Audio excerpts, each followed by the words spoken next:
Hi, it's me again with Corel Draw Tips and Tricks. This might be the biggest tip somebody's ever given me from off of one of my videos. I made a video either this morning or late last night. When you type, and it really only works with Arial, if you type in a double F, it puts that block. And I could never figure it out. And I'm pretty sure I sent it to most of my mentors.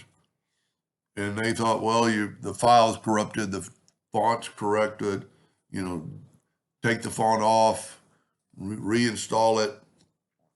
Well, one of my viewer subscribers gave me a great tip.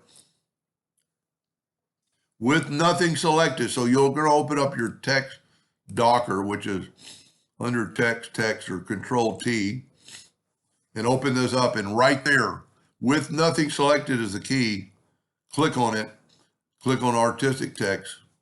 Now if we go and we type office, it works.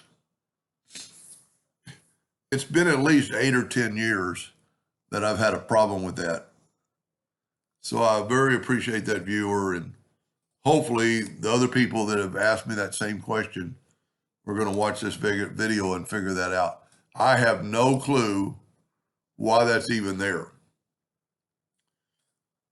Anyway, I hope that helps somebody someday in the future. Thank you for watching.